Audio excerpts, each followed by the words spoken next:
as people start popping in, I'll let them in, but let's get started today. Welcome everybody. So glad to see everybody here. This is the Rein and Sarcoma Winter Gathering. This is always our first event every year. And we're really glad you decided to spend a little bit of your Sunday with us today. I am Michelle Coling. I am co-chair of the Patient and Family Support Committee, which is the committee that hosts this program every year. We've been doing this for over 10 years. And hopefully this will be the last time we're doing it on Zoom. We usually gather at that beautiful ecosystem that is the Bachmans on Lindale there in South Minneapolis, which is always so great in the winter with all the humidity in the plants. But we're on Zoom today. Hopefully that will be the last time. We always meet and we share updates on education and research. Most importantly, we meet to share stories with each other and share some hope. Quick programming note, I want to make sure everybody knows that this program is being recorded. And we do keep archives, and if there's anyone who wants to see it in the future, we have it for them. So if you're uncomfortable with that, I just want to make sure you know that, and you have the ability to turn your camera off. But of course, we hope you all decide to show your shining faces with the group today. Also, we have blocked off 2 hours today. I'm thinking it's going to be closer to 90 minutes. I just want to make sure everybody knows that. I know these Zoom gatherings can sometimes be a little challenge for the attention span. Or maybe that's just me, but anyway, we want to make sure that everybody can have the rest of their day as well. So as most of you know, obviously sarcomas are quite rare, and Rein and Sarcoma was originally founded as a place for those with sarcoma to find each other. That was Karen Wyckoff's original mission. And that vision of community connection continues to be a vital part of our mission today. Since we're unable to gather in person together, I would like to invite you all to join me in a short connection ritual to acknowledge our connection to each other, even though we can't be in the same physical space. So connection has always been the most important part of the winter gathering. So if you would like, join me in gently closing your eyes, sitting back in your chair. We'll get comfortable and take a few deep breaths together. As you inhale, maybe notice any parts in your body that might be tight, and ask them to relax. And notice perhaps where your body is connected to the chair you're sitting on, and where your feet are connected to the earth. And maybe notice any sounds that may be in your room. And on your next inhale, I invite you to turn that focus inward and find that place of connection inside. That place in your heart center. And imagine that place of connection as a bright light. And on your next inhale, imagine that bright light reaching out to connect with everyone else who's in this chat room today.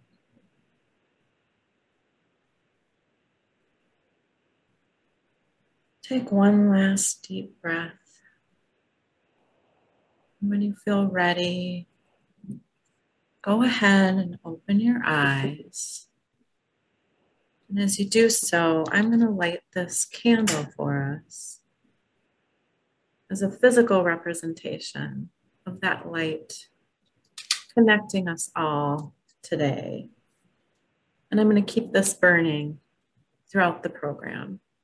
And at this time, I would like to welcome Janelle Calhoun, Executive Director of Rein and Sarcoma, and she will provide a brief update to everybody, some of our accomplishments in 2021 and what we have to look forward to in 2022.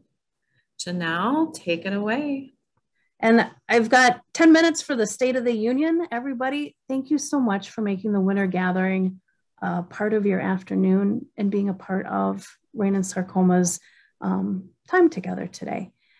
We've got a 3-part mission: education, support, and research funding. I know year to date, we've funded 77 research projects, and Rein and Sarcoma's leadership structure is directed by the board of directors. It is a 3-year term, and this is our current list of directors that are taking great care and stewardship with the mission of Rein and Sarcoma, along with our outgoing Bruce Sieber and Lisa Grebel. Lisa is on the meeting today. Lisa, thank you so much for your time and your care and your leadership on the board. We are welcoming a nurse practitioner and Jason Patalonis as our new board members. I don't think we're seeing your screen, Janelle. Okay. Thanks for try share screen. That. Let's try green button. There we go. Share. There we go. There we go. Current slide. All right. You want to see all those beautiful faces. Thank you. Thank you for letting me know. Is this everyone can see? Perfect. I apologize for operator error. We're just getting stronger all the time we go. Rein and Sarcoma is run by volunteers. We've gotten what we've done accomplished through the last 21 years because people care and they find their area of expertise and they share whatever time or insight they have. Our committees right now are run by all volunteer run committees. You can see the list there. I wanted to just touch base. Visually, this is how the structure of Rein and Sarcoma works. The board of directors talks to each other, and myself, our administrative support assistant, a development director, and a communications manager all help support our committees and carry out the work of Rein and Sarcoma. Just a couple points on the development committee. They approve our plan of action, they support our events, and they make sure that we are on track to do what we need to do to raise our income, to support research, education, and patient support work. Finance committee, we've got a lot of wonderful minds, making sure our taxes are filed properly, compliance with federal and state regulations.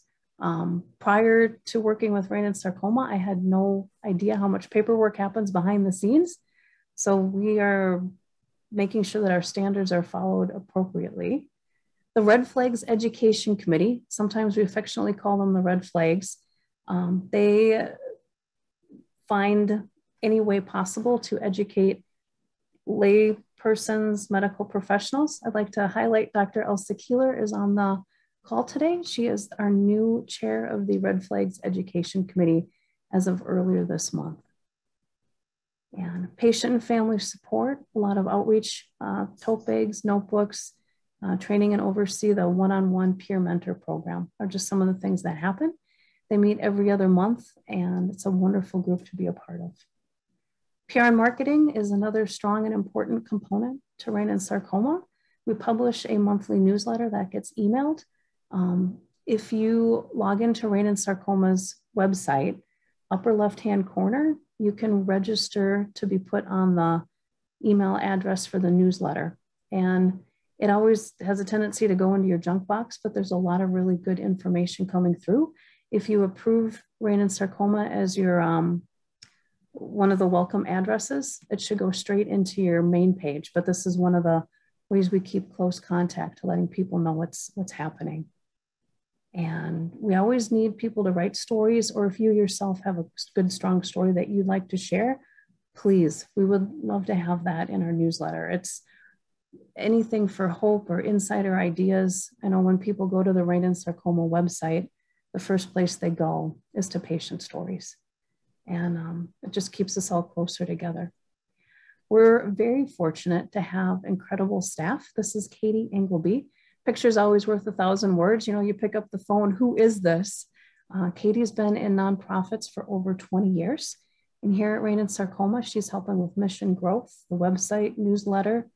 We've got an electronic medical records best practice alert we'll talk a little bit more about, and all the different social media components. This is Stephanie Curtis, our right-hand woman, our administrative support. She takes care of board needs, committee needs, as well as myself. But if you call the office, you're going to hear Stephanie's voice first. One of our newer members suggested, she goes, Janelle, it's so helpful if people take a little extra time and help us know what some of the features are.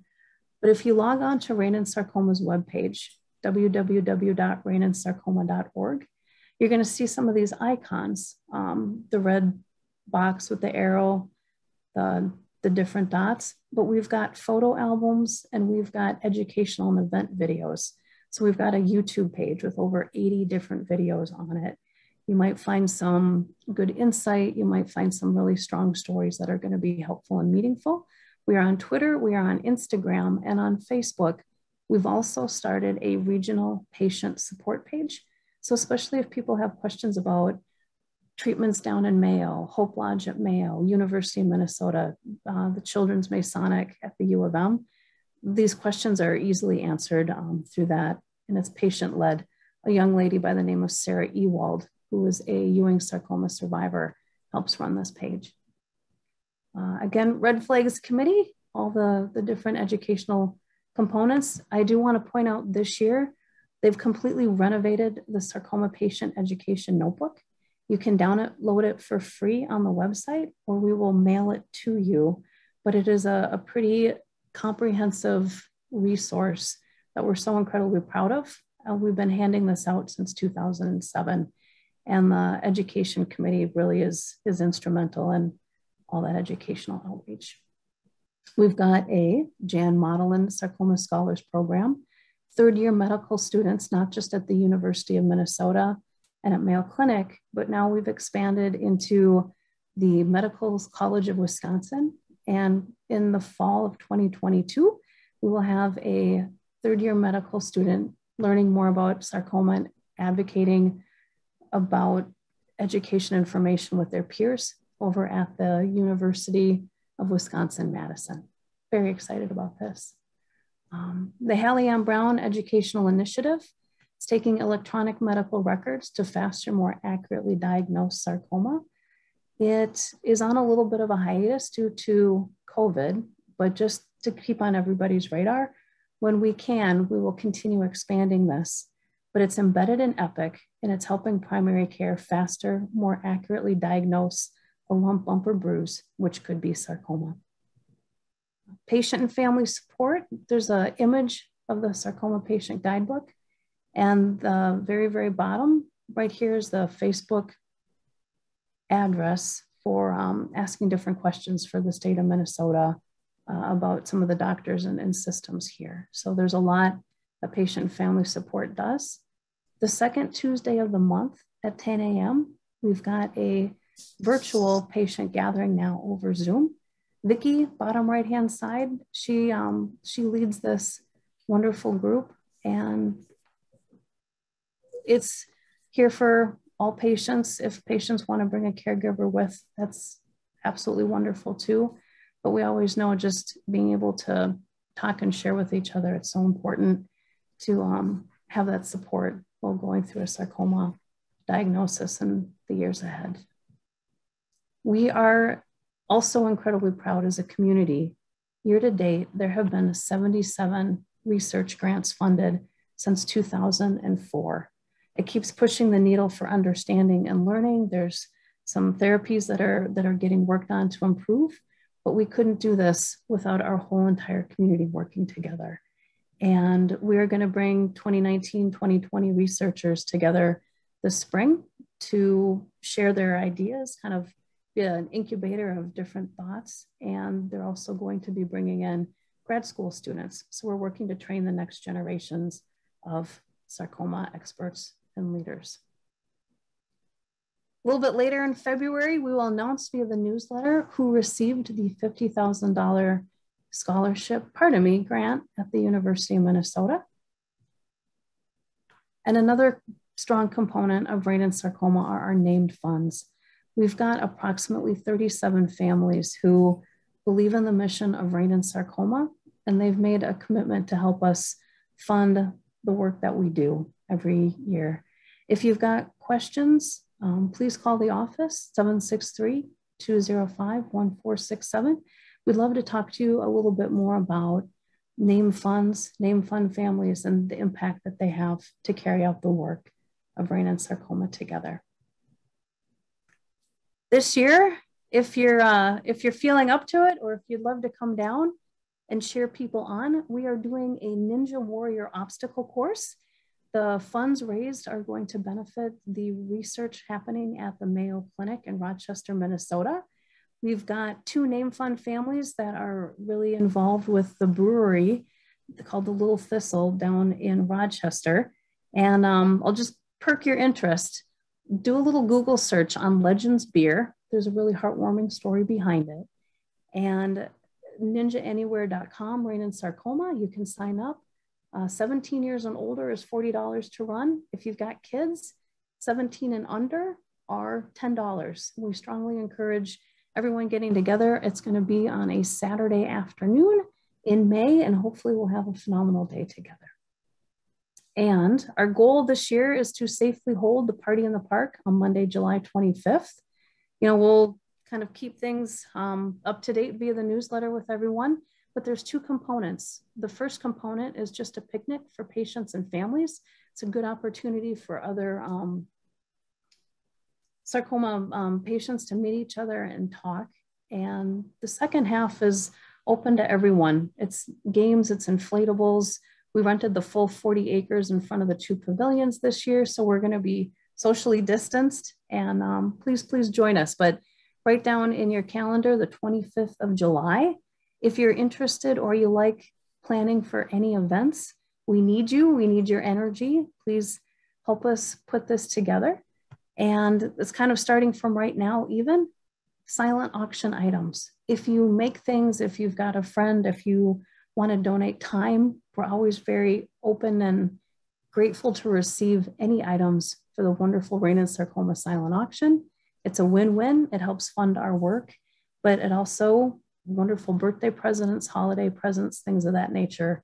So stay tuned for the silent auction for the party in the park.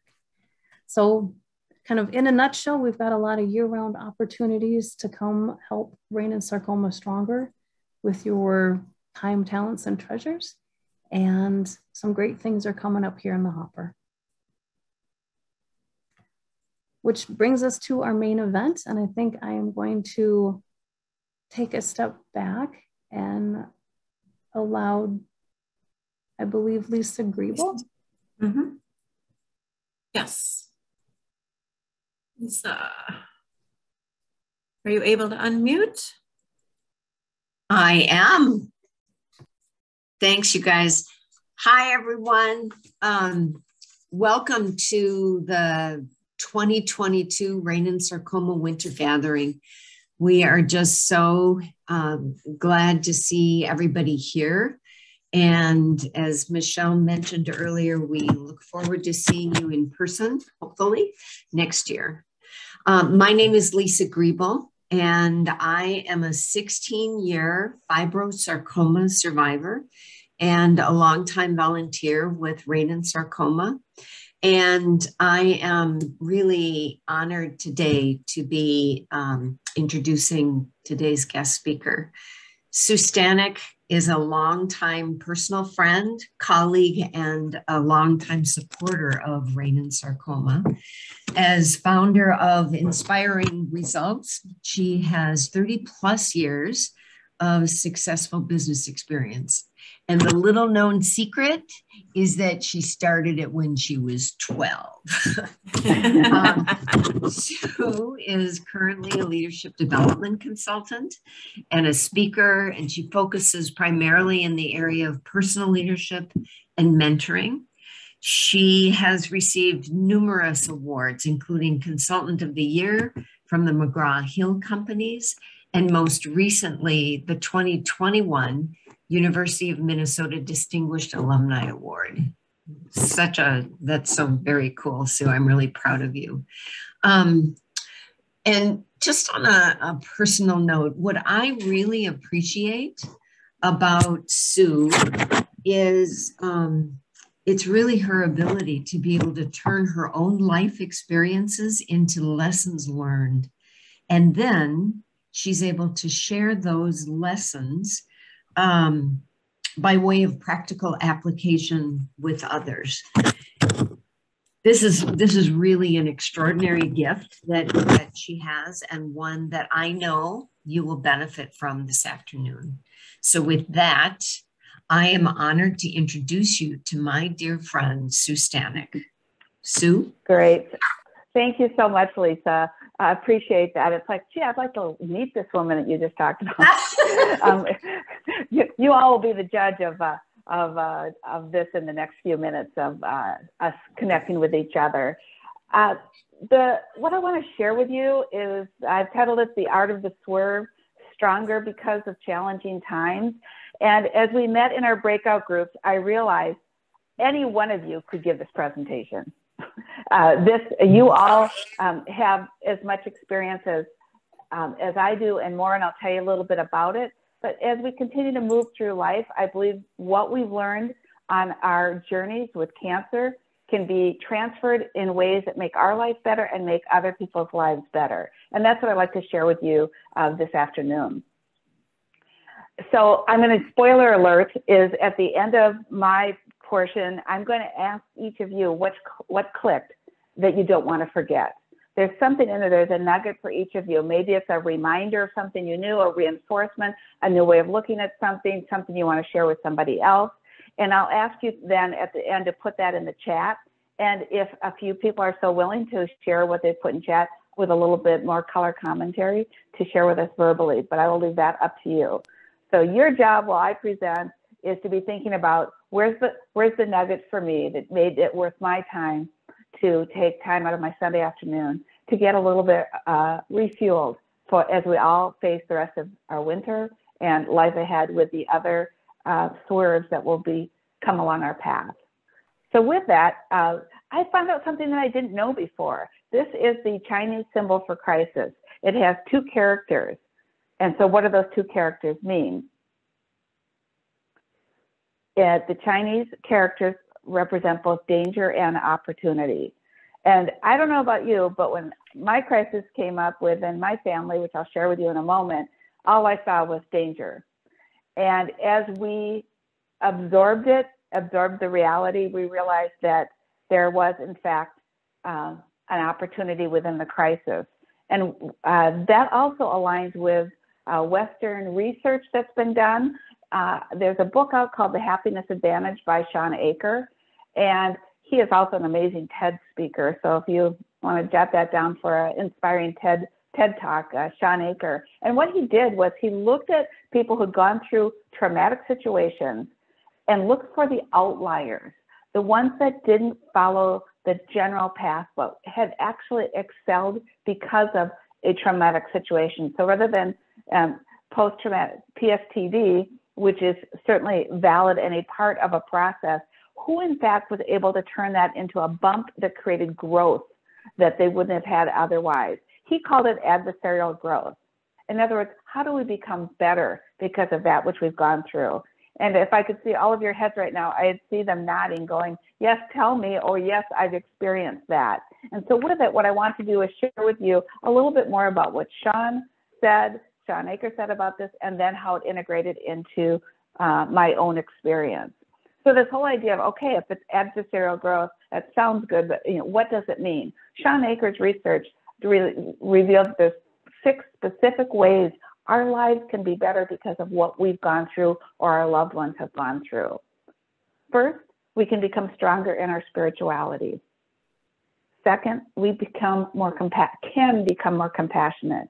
And this is always a choice here. We can become more open. Our overall life satisfaction can be better. Our relationships with other people can be better. And we can have more strength and self-confidence. Those who are the outliers that experience post-traumatic growth, in fact, bounce higher levels of each one of these 6 different areas.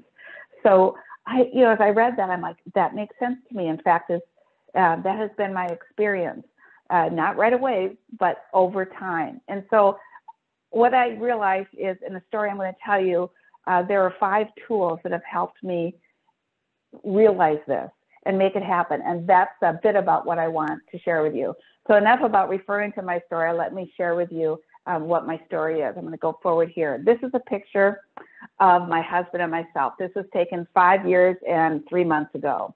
We were on a trip. You can see we look pretty healthy and pretty happy. And we were kind of living the dream that we'd gotten to a place in life where we could lighten up a little bit on things. And we were really, really enjoying each other and what life had brought to us. 4 weeks later, my husband did not feel good, and he saw some spots in front of his eyes and called the eye doctor and said, hey, it's about 8:30 in the morning. I mean, can I maybe get an appointment with you? Well, we have one at 10 a.m. And so he got dressed, went in to the eye doctor, and the doctor said, this doesn't look quite right. I think I'll send you to a retinal specialist. And so just down the road, they're waiting for you. So he went down the road. The retinal specialist said, when's the last time you had a physical exam? And he said, just 6 weeks ago. I got a clean bill of health. I'm great. He said, did they take blood? Yeah, they took blood. Yeah, everything's great. Oh, just give me a minute.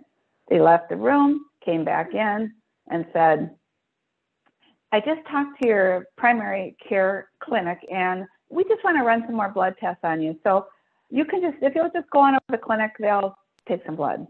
We're just not sure what's going on here because you've got a little bit of hemorrhaging in the back of your eye. That's why you've got those black spots. Okay. So he's thinking, whatever. And I'm out of town in business. And he goes in, they take the blood, and then they said, we'll be in touch with you within a day or 2. And so he goes on about his day. He goes to Costco. He does a few errands. He's driving back to our home, and he gets a phone call from the clinic.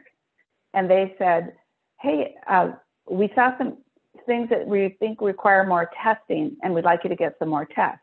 And he said, okay, when do you want, when do we set up an appointment? How does this work? And they said, well, we don't want to alarm you, but we would like you to get those tests done today. And he said, okay, where do I go? And they said, go to the emergency department at Fairview South Hospital. And he said, when? And they said, now. And he said, what do I tell them? And they said, they'll be expecting you.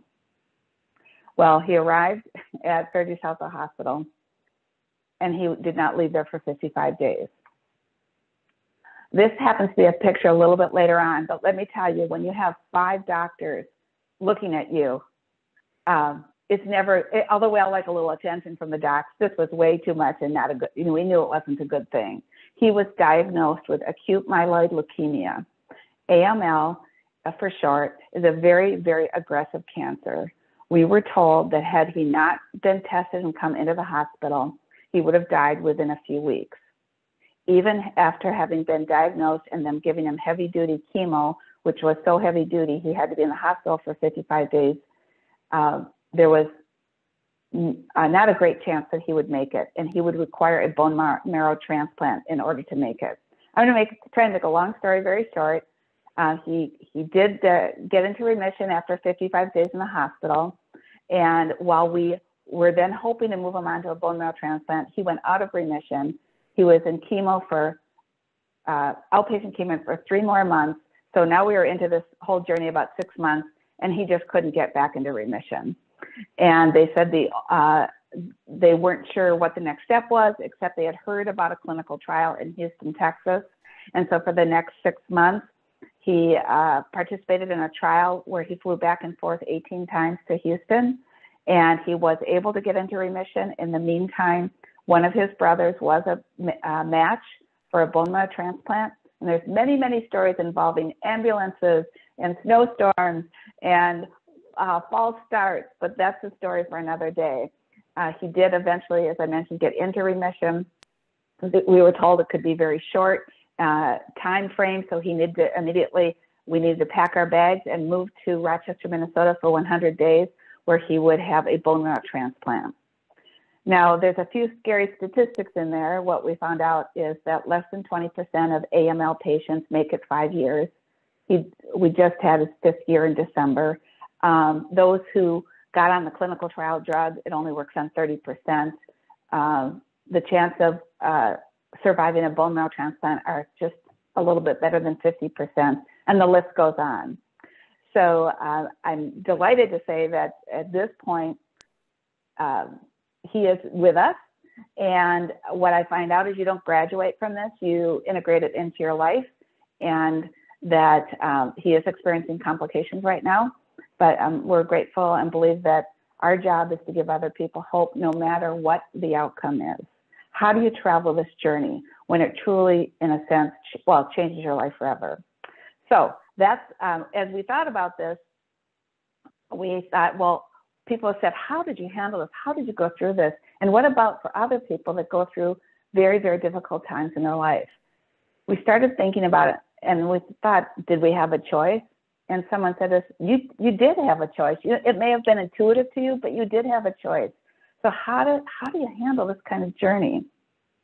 And what we realized was that not every day, because those are those days, and you all know them when you're in the pits, but we realized that there were 5 things that we did that had a significant impact on helping us manage this swerve that we experienced in our life that could be translated into other swerves in our life. In fact, what I would say, I'm going to go back to this and say the number one, and I'm going to give you 5 of them, but the number one tool really is and it's the overarching one, our mindset. First of all, we have to face reality. We had to face the problem head on. And with that, accept this is my reality now. I wish it wasn't, but it is my reality. And to face it with optimism. Now, I chose the word optimism at this point rather than positivity, because optimism means we will handle this. We will handle the whitewater. We will make it through it. And that we have the inner strength with the help of others to manage what we have before us. That we believe, and that's something my husband always said is, Sue, this will work out no matter what happens. Things will work out in one way, shape, or form. So as I think about mindset, let me share with you a little bit of how we crafted it in our own minds and have used it multiple times with ourselves and with others. The first is that we decided all we had control over is how we chose to respond. That's it. All we had control over is how we chose to respond. Everything else was out of our control. So how were we going to respond? My husband said this, we're not going to let this define us. We're going to choose to have it refine us. In other words, instead of getting totally sucked in to a diagnosis and a reality we wish we'd never had, we were going to say, it is what it is. How can we appreciate life more, serve others better? As somebody said, now you get a chance to live what you say you believe. And from that, what I realized is we didn't know about tomorrow. So how can we make this a day well lived? What does that look like? Just to stay in the day and say, how do we make today well lived? How do we make this day in January where it's freezing cold out, and I think we're all sick of winter, or many of us are, to stop and say, how am I going to make this a day well lived? So those were some of the mind-shifting mindsets that really became kind of our mantras. Okay, I have a choice how to respond to today. How can I have this refine me? How will I choose to have it make me better rather than bitter? To be in charge rather than a victim? And charge at least of my mind and my heart. And because of that, I would make each day well lived. I think there's a story that does a better job than anything I could describe, so let me share that with you. It's called The Black Spot Story. One day, a professor entered the classroom and asked the students to prepare for a surprise test. They waited anxiously at their desks for the test to begin. The professor handed out the question on a question paper with the text facing down as usual. Once he handed them all out, he asked the students to turn over the page and begin. To everybody's surprise, there were no questions, just a black spot in the center of the page. The professor, seeing the expression on everyone's face, told them this: I want you to write what you see there. The students were confused, but they went ahead and got started on an inexplicable task. At the end of the class, the professor took all the papers and started reading each one of them out loud. All of them, with no exception, described the black spot, trying to explain its position in the middle of the sheet. After all had been read, the classroom was silent, and the professor explained. I'm not going to grade this. I just wanted to give you something to think about. No one wrote about the white part of the paper. Everyone focused on the black spot. And the same thing happens to us. We have a white paper to observe and enjoy, but we always focus on the black spots. Our life is given to us as a gift from God with love and care, and we always have reasons to be positive. Nature renewing itself every day, our friends around us, the big and small miracles we see every day. However, we have a tendency to focus on the black spots. What's wrong with our health, money concerns, the complicated relationship with a family member, what we've lost, the disappointments, what could happen, what we don't have versus what we do have. The dark spots are very small compared to everything we have in our lives, but they are the ones that can fill our mind. Take your eyes away from the black spot in your life. Enjoy each one of your blessings, each moment that life gives you.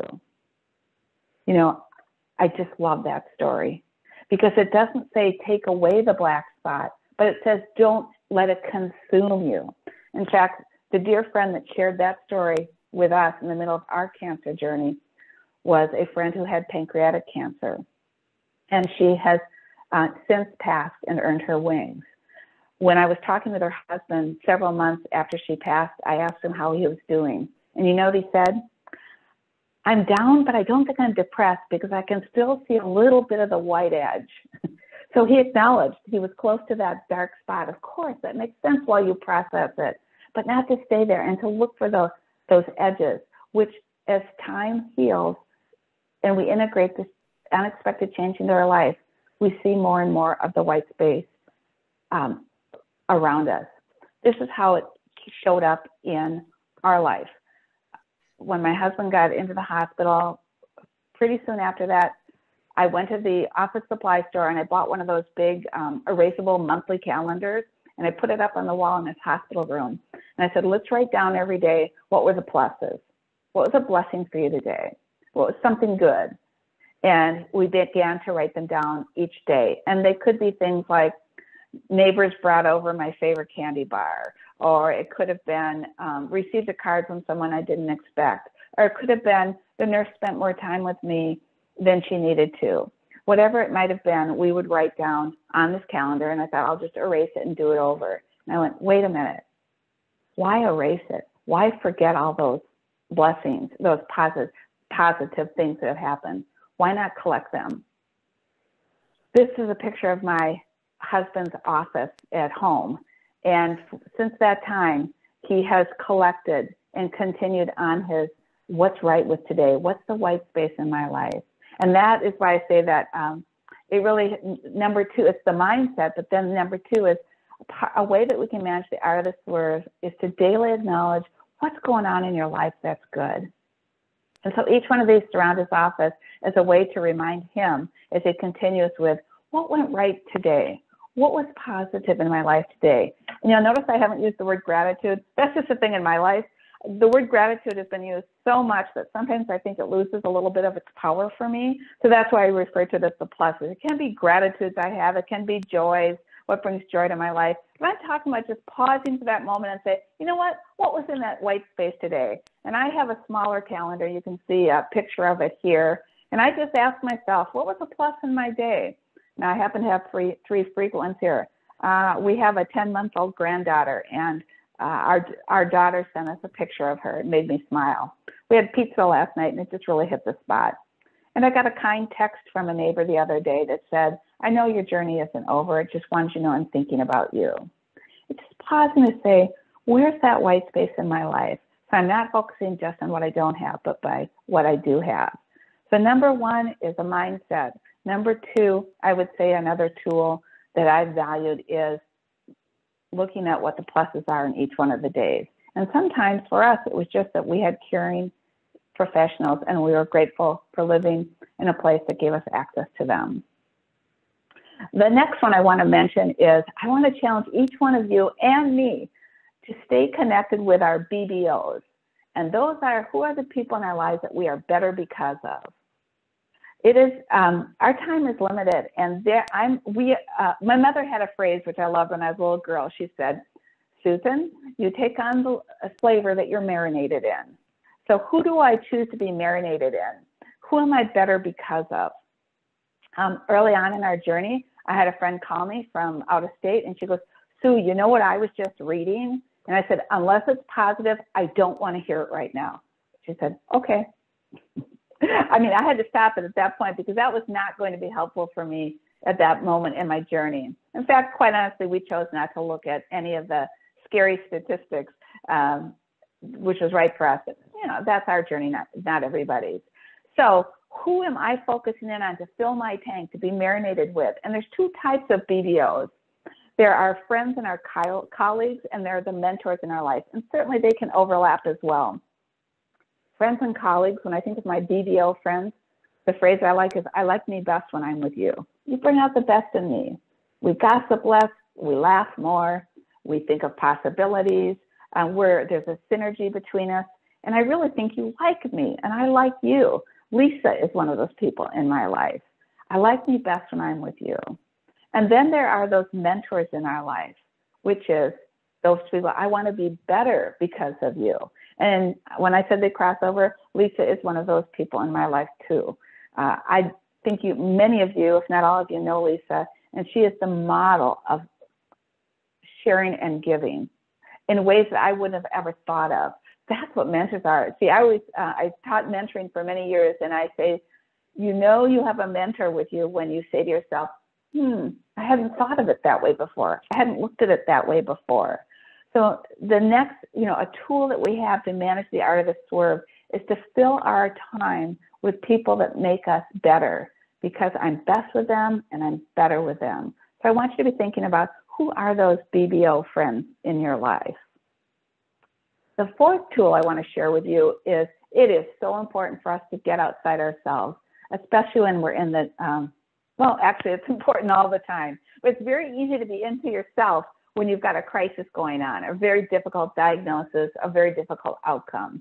And this is another quote I really like, which is, a person wrapped up in themselves makes a very small package. A person wrapped up in themselves makes a very small package. And that's why it's important that we consciously get outside ourselves and be big, not be all about what we have going on, and but to say, what else is going on and how can I make a difference? Because your life becomes more meaningful when you become meaningful to other people. Your life becomes more meaningful when you become meaningful to other people. And here are some specific ways that we can get outside ourselves while still caring for ourselves. First of all, is to choose a generous mindset. And I would be remiss if I didn't share this with you, because my husband said this was the number one thing he learned as he started to go through this process. And the book says it well, always be kind, for everyone is fighting a hard battle. So this whole idea of a generous mindset of, we don't know what's going on behind that, what appears to be either a very together persona, or perhaps what appears to be a very confused or out of sorts persona. And he said this because he was in business. He's a finance guy and an accountant, and he's kind of black and white. And you know what? You should have it together. And then he realized I should have it together, but I don't. And it's outside of my control. And I need to be kinder and gentler to people. And that was a wake-up call for him. So let's talk about this generous mindset. That sounds good, but what does it specifically mean? How can I have a more generous, a kinder mindset to be thinking about everybody with their own battle? I'll give you a few ideas here. One is to make a conscious choice not to major in a minor. What I mean, I'll give you a few examples. When my husband is telling a story and he's given the wrong date, or maybe it was the wrong location, a detail that really doesn't matter, just let it go. I don't need to correct it. See, I had another one as well. This happened the other day. I had 2 items in the grocery store. There was no self-service lane, okay? And there was a person in front of me that had about 20. And I held my 2 items there, and I'm like, don't you see me? I only have 2 items. Why don't you let me go before you? So it's just like, let it go. That's not to major in a minor. That's a generous mindset. Or maybe it takes somebody longer to do something, or doesn't return your call as quickly. Just reminding myself that not to major in a minor. The second is to choose compassion towards someone or something that you would normally judge. And we're being reminded of this all the time. Everybody's short of help right now. And so having compassion toward them versus, this is taking you way too long. This shouldn't take that much time.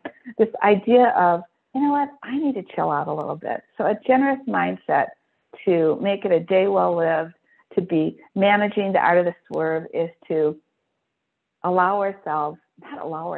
discipline ourselves to be generous with how we treat others. Another way to have a generous mindset and choose to be there for other people is to do with listening. Love this quote: if most people do not listen with the intent to understand, they listen with the intent to reply. And if I want to get personal here, and maybe you do too, is Sue often doesn't listen with the intent to understand. I listen with the intent to reply because I can't wait to tell you my thought on what you just said. That's our default.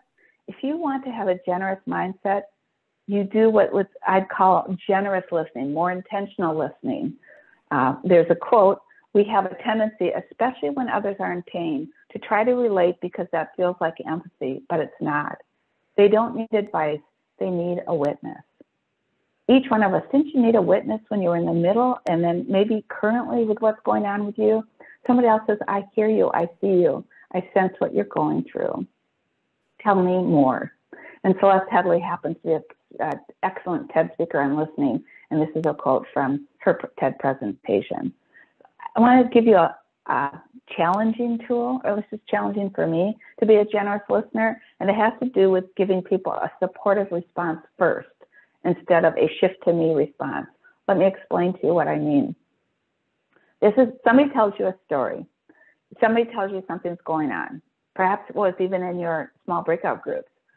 A support response is to first lean into, gosh, it sounds like from your perspective, or it sounds like you're feeling, or tell me more. So you're telling them that you're supporting what they're saying, and you want to make sure you really understand it in your head and your heart. Our tendency is to jump in with a shift to me response, which is, oh, that reminds me, or, I know how you feel. Something similar happened to me. Now, those aren't bad responses, but they're not support responses. To be generous and listening is to understand. And that's what we start with. And we might then shift it to, I'd like to share with you something that sounds like it might be similar to what you've gone through, but that's second, it's not first. So if we want to be generous listeners, leaning into a support response that keeps the light on the other person so that we can be a witness to what they're experiencing. Listening generously. The other thing we can do to have a generous mindset is to turn intent into action. There's a quote, we judge ourselves by intent and others by action. We judge ourselves by intent and others by action. So I want to challenge you, and I want to challenge me to turn intent into action. And to do that, I say, don't ask, just do. Just do it. Gee, I don't know if they'll, I wonder if they'd like that. I wonder if that would work out. I say, it doesn't matter. And you all know, because you have been involved. Didn't you appreciate somebody just I shouldn't say that. I said that negatively. I sure appreciate it when somebody just did something for me, even if I stuck it in the freezer or did something else with it. That whole idea of somebody saying, I care so much, I want to be there for you. So I have a few pro tips of things that have helped me do this more than I would otherwise. And one is I keep cards and stamps on hand. So Trader Joe's is my go-to. They're $1 a card. I just get a pile of them. Then I have them right here when I want to send a note to somebody. That makes it easier. I was the recipient. I have the word apps there and a Starbucks symbol. I was the recipient of a Just Do It app. And that's that somebody knows that my husband and I have are dealing with some graft versus host disease, which he is experiencing, which is a complication of a transplant. And it's nothing huge that you can see, but they know we're going through it. He has to go to Mayo every month, and there's a lot to it. But all of a sudden, it just showed up on my phone that she had sent us a $20 gift card to Starbucks. What? Well, we don't even have a Starbucks app on our phone. It wasn't that hard to download. I downloaded it, boom, it was there. It was so kind of her. I thought, why haven't I done this for other people? It's easy, even if they don't have the app. It says, if I can download it, anybody can. But it was just an example of don't ask, just do, and that's what she did for us. I have a really current example of that. Our dear neighbor across the street, his wife has throat cancer. She isn't able to eat right now. It's all through a feeding tube. And yesterday, out of the blue, and it's been going on for quite a while, I was making something for dinner, and I thought, well, she can't eat, but maybe he needs to eat, even though he told me he doesn't need help. And I texted him about 4 o'clock and said, hey, I'm making Italian stuffed peppers for dinner. I know your wife can't have any, but would you like some? And he texted me back and he said, I'm at the hospital with my wife. I'm starving. I would love that. I'll be home in about an hour. His wife had just gone into the hospital yesterday with a temperature of 103, which they were trying to get under control. Who knew? But just to show up and left that and a few extra things on his doorstep. If you need an idea, all you have to do is Google brighten somebody's day, and they have a ton of ideas. So this whole idea of how can I proactively just do it and turn intent into action? The smallest action is better than the intent, the largest intent of what I was gonna, shoulda, woulda done. So turning intent into action. The fifth and the last tool that I want to share with you, when we are managing a swerve, is think short term. Pack your bags for who you want to be in 4 weeks. Okay, there's a great book out right now called Atomic Habits. And one of the things that it says in that book is what you do today will have influence over who you are from a year from now. A year from now is so far down the road, but you know what? I can look at my bag for today, what's in my bag, and say, who do I want to be 4 weeks from now? Whatever's going on in our life, who do I want to be? And what's in my bag that I want to add? That based on what's in my bag, what do I want to add? What do I want to throw? Or what do I want to do differently to get from here to there in the short term, especially when we do not know what the future is going to bring. Each one of us has one of those bags, which whatever's going on in our life right now. January tends to be my, not my favorite month, okay? And so some of the things that I packed into my bag, and I recognize it's a little, I'll just say self-care, selfish, maybe, I don't know. One is that I made a commitment for the next 4 weeks. I said at the beginning of January, I'm going to do strength training twice a week. And I'm going to do 10,000 steps at least 3 days a week. I'm going to have a quiet time every morning for 15 minutes before I turn on my technology. I'm going to have 8 cups of water every day. And every day I'm going to ask myself, who can I reach out to today with a text, a card, or something else to say hello? I have those things that I've packed in my bag, I've done, I would say about 80% of the time.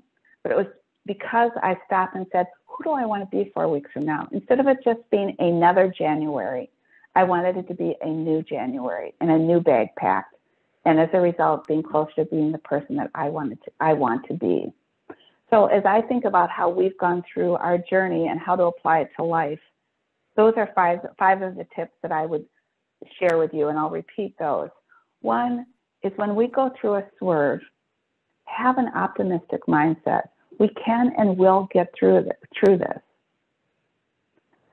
It might not be the way we want to or the outcome we want, but we will be optimistic about being able to get through it.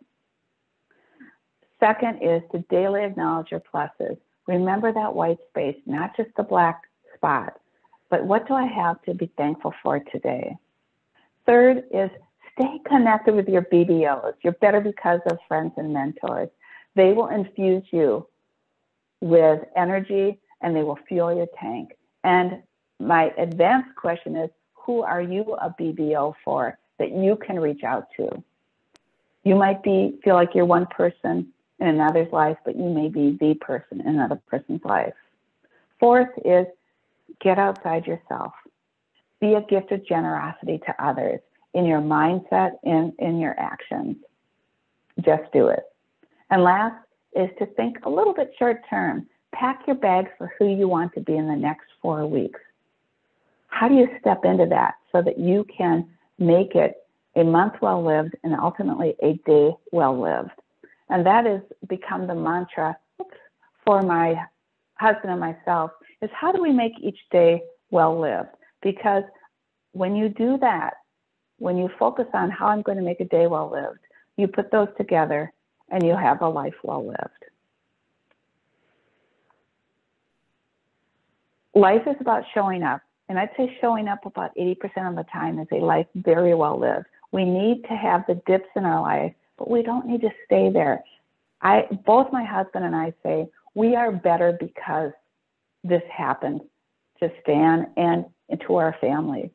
We are more heartfelt. We're more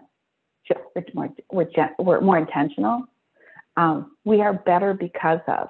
While we wished it hadn't happened, we are better because of.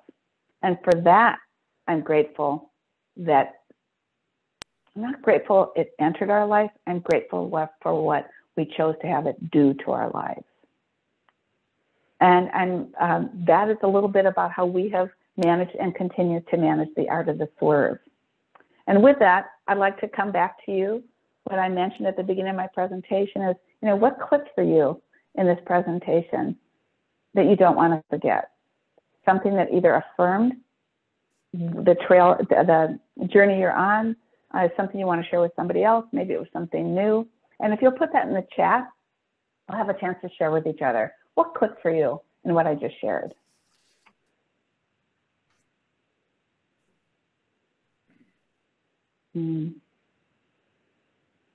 Well, do you mind if we just verbally? Sure. Oh, love it if you're Hop in. Absolutely.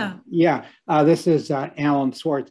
A couple of things. First of all, I really like the concept of focusing on the white rather than the black dot, and what's good in your life, what's happening, rather than the trauma that's being represented by the black spot. But then there was something else that really brought back a memory for me, is when you talked about being wrapped up in yourself and not seeing others. And I've talked about this before, but it brought it back very vividly. 13 years ago right now, I came to my first winter gathering.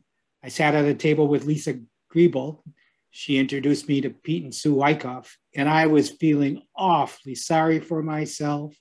I would have been all beat up the last 9 months. I'd gone through chemotherapy, radiation, an extensive operation, a month in bed, and nobody had it worse than me. And at this meeting, and I was so self-centered, and at this meeting, as Michelle mentioned earlier, we passed the microphone around. And I remember all of a sudden, I remember 2 or 3 of those responses. One was a woman who stood up and said, I've tried everything, but I'm telling you all, I'm going to let God take his action. And the guy sitting next to me had his leg amputated. He died 2 months later. And what I learned is that while I was so focused in myself, and by the time I heard everybody else's story, I was feeling sorry for other people rather than myself.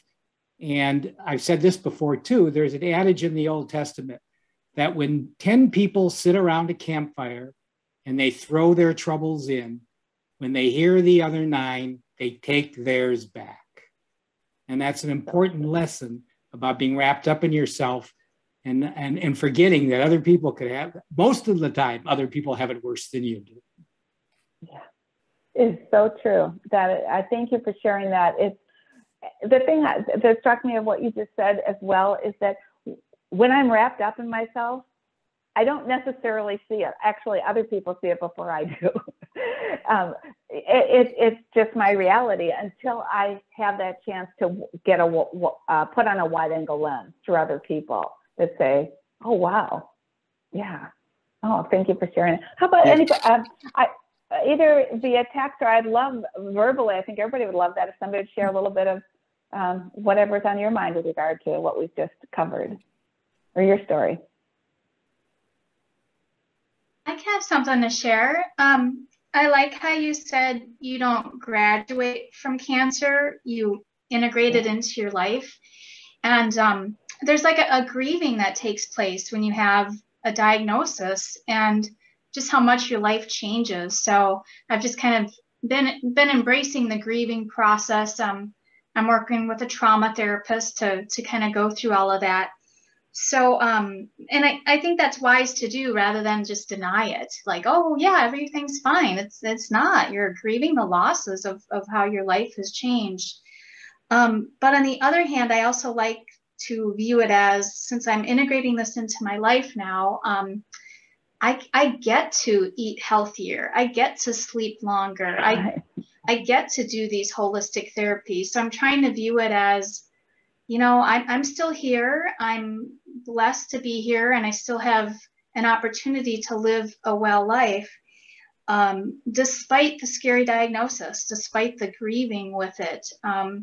So sorry if I'm a little all over the map here, but just that really struck me. Yeah, you don't really graduate from cancer, because even when you have some good scans or good test results, you're like, well, shoot, but I got to get those repeated in 3 months. It's like just this roller coaster. So integrating it in a wise and peaceful manner just makes more sense, you know? Yeah, thank you for sharing that. And where that, I learned that first was about 10 years ago. My brother died very unexpectedly at the age of 55 in kind of just a freak accident sort of situation. And my grief was very fresh. And as I've gone through it, what I realized is that I would never get over it. I would integrate it into my life. Mm-hmm. And there was a brief story about it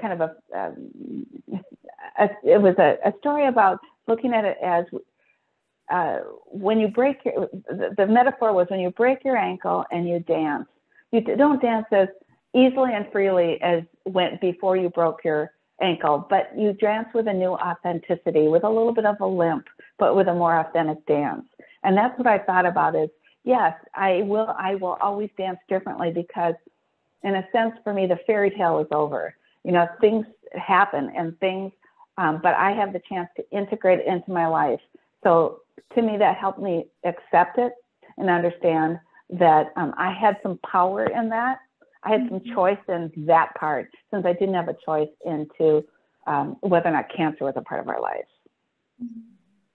Very, very insightful on your part. How about for others? I'd like to share a couple of nuggets that stood out for me. There was a lot of what you said was really cool. And I think of, you know, we always, hope is that other word to me that's super elusive. You know, it's like, what does hope really even mean? And we always want to have hope, and we always want to offer hope, but what does it mean? And I think that even gets to, you know, it changes. What hope is for each individual changes at different times of your life. Oh, so true. And sometimes it's just, I hope I can make it through the day. Yeah. I remember a lot of days like that. And I see that with people that I work with people at the end of their lives now. And that's something I always ask them. And it's it does change. And what does it mean for you today? And how can we keep reaching for hope when we may know what the outcome is? Another thing that well, there was many other things, the me thing that wrapped up in the package. And I think there were so many times, like when I was like that too, my husband, I lost him. It'll be 11 years on February 9th, which I can't even believe. And, you know, at the time, I remember not very long after, I had to do new headshots at work. And we were all looking through everybody's headshots, and you know, mine were up on the screen, and I was looking, and I kind of I kind of was taken aback, and I was like, oh, you can't tell. You can't tell by looking at me what I no wonder. It was just a weird way to go through the world. It's like you're feeling this, you know, this certain kind of way, and nobody acts any differently. And, you know, you're so stuck in you. It's like, well, can't everybody see what a ball of pain I am? And it's like, oh, no, they can't. Yeah. Right. And then what you said too about, you know, saying you're grateful it happened feels really weird. But I think about that too. It's like people, you know, when I talk about, you know, having lost my husband, and their first thing is always to say, I'm sorry. And I never quite know how to respond to that, because I'm not sorry. I mean, I don't feel sorry. I don't feel sorry for myself. I wouldn't be this person now, having not gone through that. Of course, I wish he was with me, but who knows? Who knows? You know, I never could have imagined what my life had in store for me on the day he died. And I am grateful in a weird way. Yeah, I get that. Thank you. True. No, Thanks, Lisa. Others? Something that struck you, or an insight or question? I'll just jump in for a minute. I thought it was terrific, Sue. Thank you so much for sharing. And it's kind of reminded me of, you know, when you go to work training, right? And you need reminders of a lot of nuggets of wisdom. And that was I thought what you brought today, which was terrific, because we do all need those reminders. And I thought, like Alan said, the black spot story is something that, you know, I'll take away and definitely remember. You know, my own experience as a long-term cancer survivor is, you know, not that there still aren't complications and bumps in the road and all of that sort of stuff, but I really try to take a, you know, look at all this extra time I've been given, and look at not every cancer story, you know, has the worst dreaded outcome, you know, so I try to kind of be that bright spot when other people share their stories and things like that, you know, there are other places to go yet. But in any case, I really appreciated your insights and thought it was a good, fresh perspective. So thank you. You know, I'm going to connect what you just said to the previous comment about, you know, what hope is. Hope changes based on where you're at. And I think that's where we're at, is how do we continue to have hope? If we have a diagnosis where, you know, we hope that there's comfort in today, that there's love in today, that I'll be bolstered up by other people. Sometimes the hope can be for, it's not going to be the outcome that we want, but it's going to be the experience that we have. And so this whole idea of having hope, and what you mentioned was ringing true for me, because I feel very humbled that I always say it's easy, you know, it's easy to tell a story and give this when, you know, and here my husband's in the next room and all's good. Well, you know, that isn't the case in every case. And there are long-term consequences, impacts. And I just want to be really sensitive that it is about taking what we have in terms of our reality and having it make us better, and to have hope, and to have that which life can give us in this day, which is why our thing is make it a day, 2-day well lived. So how about for others? Is there another comment? Or somebody said staying connected to BBOs. Laura, would you mind sharing a little bit about why that struck for you?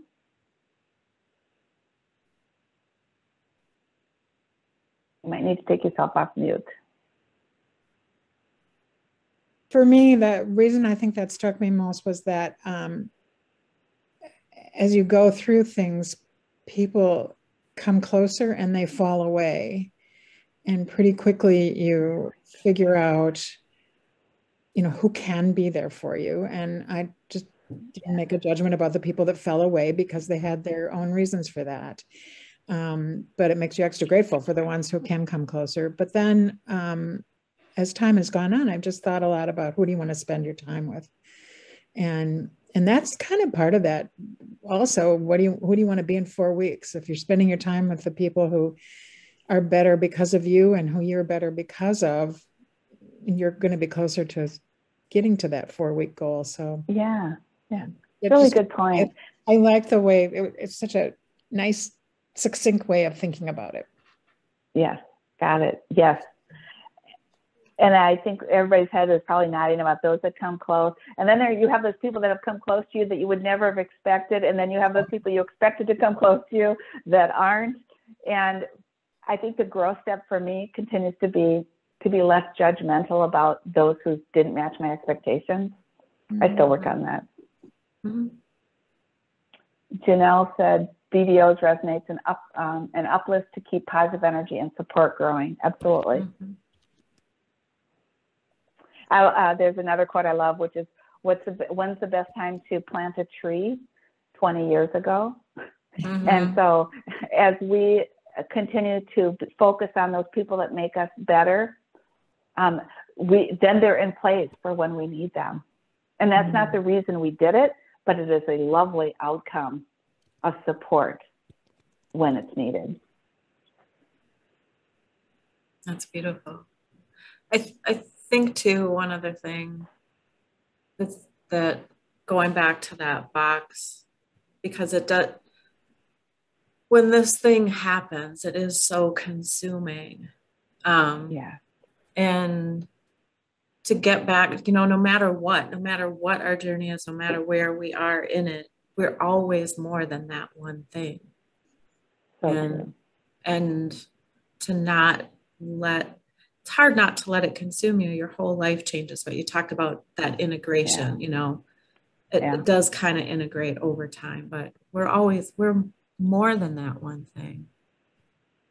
And a tip that I would offer that's been helpful for me is I'm assuming most of all of you have had the experience where people ask you pretty frequently, perhaps not as much as the years go on, but how are you doing? How is it going? And so when people ask me that, even just in general in life, what I try to practice is always to say, whatever's on my mind, to say, and now tell me about you. How are you doing? So I consciously try, and after I've shared whatever I have, is to make space for them to tell me how they're doing. And you'll be surprised as you notice that doesn't happen very often in the general population. Mm-hmm. And it helps me get outside myself. Good. Well, I think that takes us to the wrap up, unless I pause to say there's another comment. Yeah, does anyone else want to say something? I'm really enjoying this conversation that we're having after your presentation too, Sue. Thank you, everyone. Anyone else?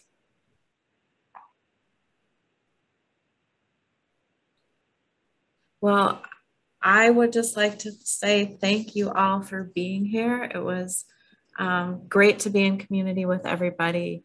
And thank you so much, Sue, for being so generous with your time and your experience. And I know there's a lot of takeaways for all of us. So thank you, everybody. And I think that's it. Enjoy the rest of your Sunday. Janelle, anything from you? Yeah. Okay. Thank you. Thank you. Thanks, everybody. Thank you.